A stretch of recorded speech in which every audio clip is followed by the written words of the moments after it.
Irmãs e irmãos, paz e bem. Eu sou o reverendo Eduardo Henrique, eu sou presbítero da Igreja Episcopal Anglicana do Brasil. Estou aqui na Diocese Sul-Ocidental, em Santa Maria, no Rio Grande do Sul. Paz e bem, gente querida, paz e bem. Desde já, um domingo abençoado. Para cada um, para cada um. É sempre uma alegria a gente se reunir aqui aos domingos para meditar em torno do Evangelho do domingo. E hoje vamos falar sobre a mensagem da palavra que liberta dos cativeiros sociais e da nossa alma. O texto de hoje, a gente está caminhando, esse ano com o Evangelho de Marcos. O Evangelho de hoje, o trecho que a gente vai ler, está em Marcos, capítulo 1, dos versículos 21 até o 28. E esse texto é o texto seguinte, logo depois, daquele que lemos no domingo passado, que foi, para quem já se esqueceu, foi aquele em que Jesus chama, Simão, André, e outros para caminhar com ele. Vem, eu vou transformá-lo, vou fazer vocês de pescadores de peixes em pescadores de gente. Então, logo em seguida a esse relato, chamado, Marcos apresenta a presença de Jesus e esses discípulos em Cafarnaum, e particularmente numa sinagoga. Vamos lá. Entraram em Cafarnaum, Jesus e seus discípulos, aqueles que foram chamados no domingo passado. E logo, no sábado, tendo ido à sinagoga, aí Jesus ensinava. Sinagoga como um centro mais do que religioso. Um centro de convívio social, um centro de relações. E como todo centro cultural, e aí o culto e a cultura, é um centro também em que se expressa os valores dessa sociedade. Em que, dessa forma, a sociedade, com seus preceitos e preconceitos, se expressa. E aqui não é diferente. A sinagoga era um centro de ensino da lei, da Torá, da mensagem, da leitura dos profetas e da lei. Mas, claro, trazia dentro de si esse espaço e, claro, a expressão dessa cultura e dos valores dessa cultura. Tá? Quando a gente imagina um lugar de ensinamento religioso, a gente imagina sempre um lugar onde essas pessoas encontram a presença do sagrado, a presença de Deus. E como essas pessoas, dentro desse espaço, encontram a mensagem de Deus. A mensagem que conforta, a mensagem que instiga, que chama a gente para essa metanoia que a gente falou no domingo passado, essa transformação interior, ao compromisso com a caminhada da libertação do povo de Deus, enfim. E o que é que Jesus vai encontrar nesta sinagoga de Cafarnaum? Vamos lá, vamos continuar a leitura.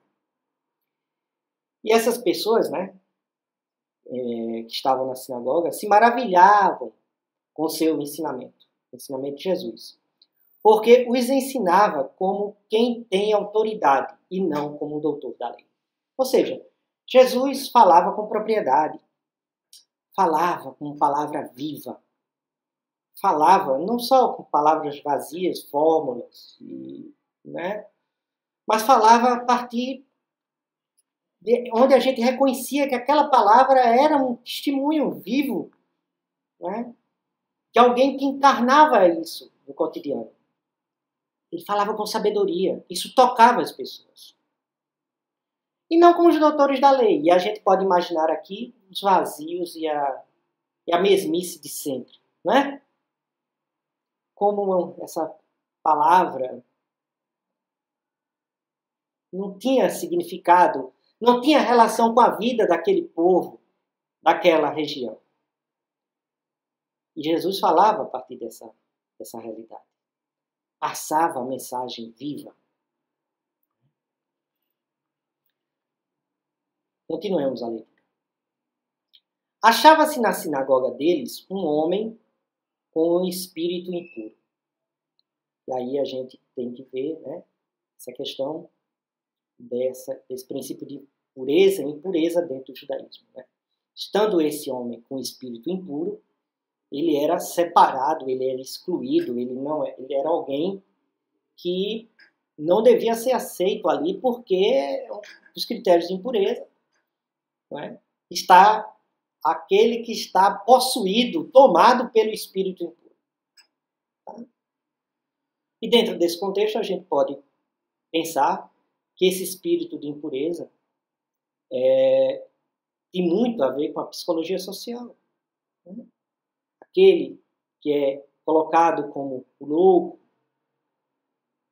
aquele que é excluído porque é a pessoa que perturba, né? Aquele que não é aceito no meio daquela comunidade, né? É aquilo que a gente chama de o doentinho, né? Uma forma terrível de estigmatizar essa pessoa. Então, lembremos que essa pessoa era estigmatizada socialmente. Tá bem? E o que é que esse homem possuído pelo espírito impuro diz? O que queres de nós, Jesus de Nazaré? Vieste nos destruir? Eu sei quem tu és, o Santo de Deus. Interessante observar e sublinhar aqui essa questão do plural. Ele diz, o que você quer de mim? Ele diz, o que queres de nós, Jesus de Nazaré? Ele fala a partir de um grupo, né? Ele fala a partir, a gente pode pensar, uma comunidade. Uma comunidade de quê? A gente pode dizer, sim, uma comunidade obsediada, né? Uma comunidade tomada, uma comunidade, né, absorvida pelo mal. E naquela sinagoga em que as pessoas encontrariam o luminoso, a experiência da luz que abençoa o caminho, que ilumina o caminho, ali se encontrava a escuridão. A escuridão desses doutores da lei, que ensinavam as mesmices de sempre, os preceitos, as normas, os preconceitos, as doutrinas, né? Os preconceitos culturais, cultuais, que estigmatizavam os pobres, as mulheres, os órfãos, as viúvas, aqueles que não têm lugar nesta sociedade. A gente pode imaginar uma sinagoga, né, de homens de bem, né, pessoas que eram socialmente aceitas e reconhecidas e participavam da sinagoga para, né, se apresentarem aos sábados ali piedosos, né, para sempre seguirem esse preceito do sempre e por isso referendarem para si, né, egoicamente, esses valores sociais, para desfilarem perante essa sociedade. Dizerem, nós estávamos na sinagoga aos sábados, né? Nós somos os puros, nós somos aqueles e aquelas, né? Aí as mulheres menos, tá? Nós somos aqueles que somos escolhidos e amados por Deus, enquanto esse povo endemoniado, esse povo possuído por Satanás. E aí, essa fala, diz nós,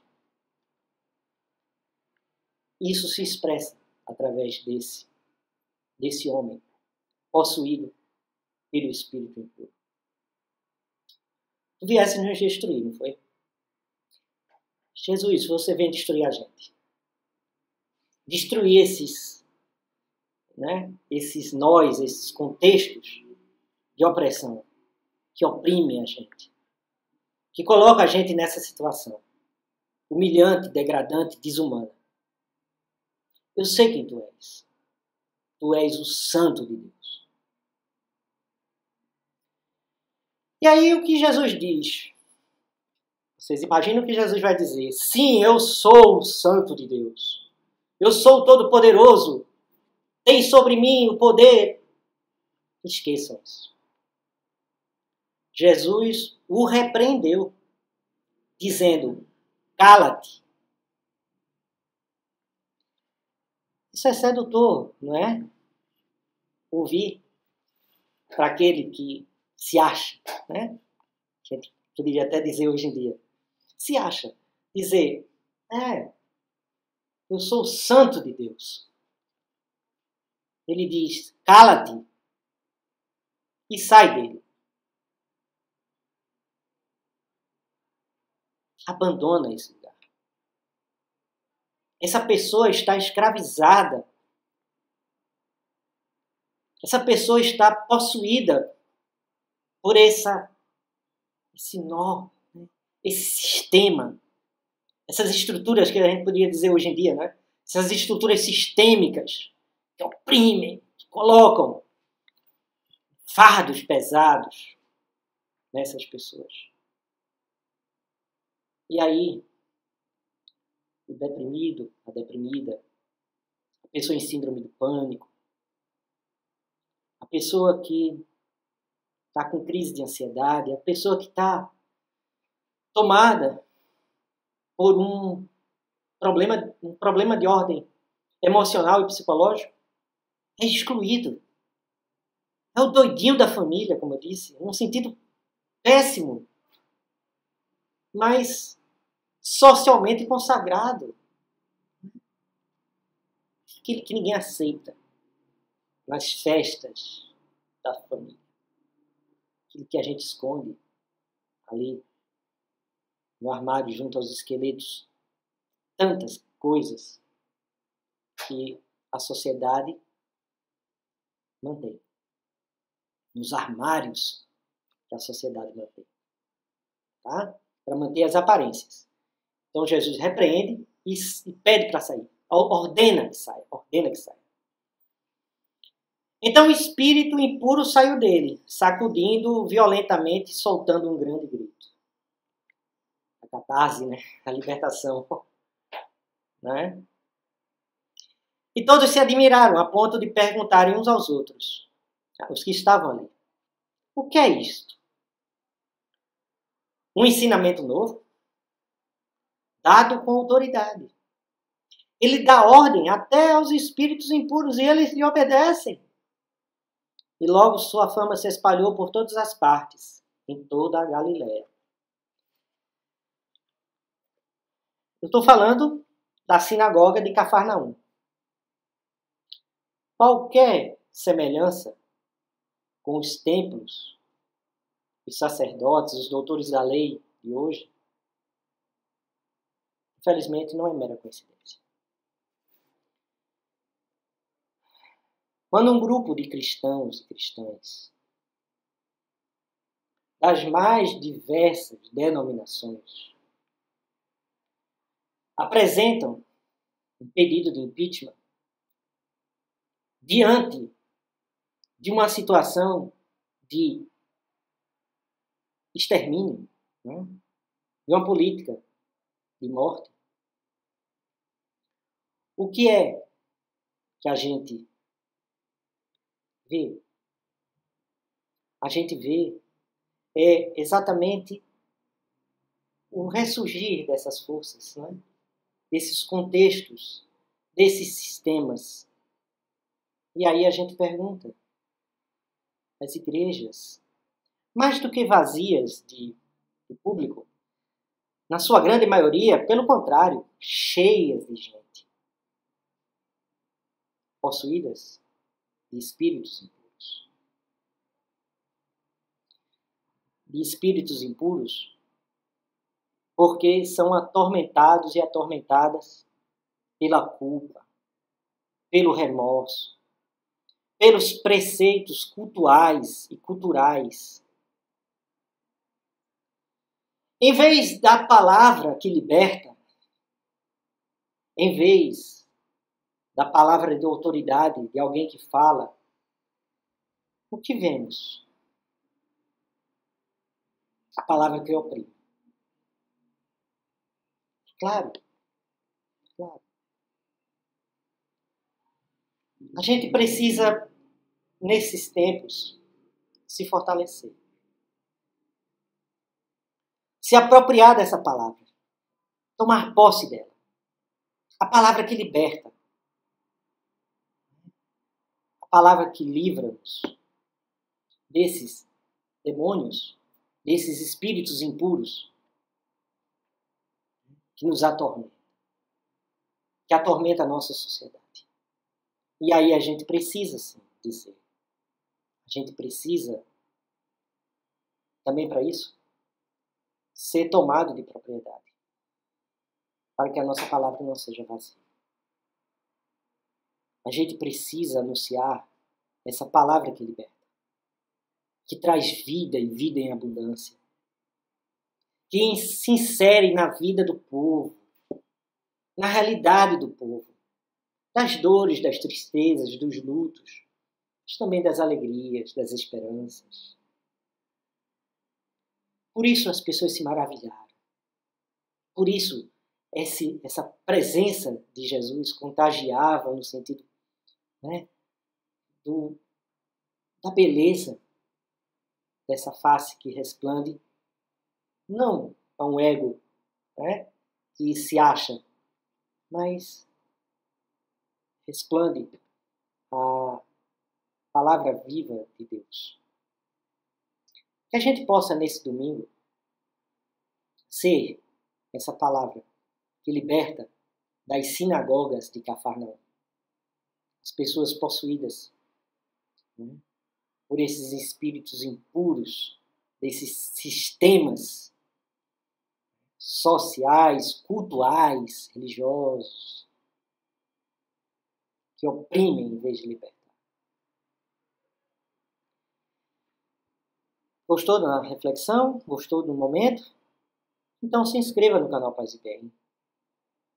Dê o seu like, compartilhe nas redes sociais. Se puder também, faça a sua assinatura. Tá bom? Assinatura solidária. Tem aí o link embaixo. Hoje, neste domingo, vamos, à noite, orar, né? Fazer as nossas orações às 21 horas, a oração do fim do dia. Oremos pelas pessoas que estão enfermas, pelas pessoas vítimas da Covid. Oremos por libertação, para que Deus liberte, né, da opressão tantos e tantas que ainda vivem sobre o obscuro da mentira, do medo, né, desses grilhões que essa sociedade, inclusive grupos religiosos, colocam. Oremos pelo professor Faustino, né? Esse momento em que ele está atravessando um tratamento. Oremos por ele. Oremos por todas as pessoas. Oremos por nós. Que Deus nos proteja a todos e todas. Que dê consciência da realidade em que estamos atravessando, séria realidade que estamos atravessando. as pessoas despertem. E dentro desse espírito, dentro dessa amorosidade, né, desse Deus que liberta, eu gostaria de deixar neste domingo a bênção de Deus. A boa palavra. Palavra que liberta. Sintam-se todos e todas abençoados, abençoadas. Tenhamos um domingo maravilhoso. Uma semana cheia de saúde e paz. O amor de Cristo nos atrai. O poder de Cristo nos fortaleça no seu serviço. A paz de Cristo encha os nossos corações de alegria e renove com esperança a nossa fé. A graça de Cristo nos faça fiéis e fortes para cumprirmos a sua vontade, a fim de que possamos viver com Ele na sua glória. E a bênção de Deus onipotente, Pai, Filho e Espírito Santo, seja conosco e conosco permaneça para sempre. Amém. Um abraço bem gostoso para todo mundo. Paz e bem, gente querida de paz e bem. Paz e bem. Tchau.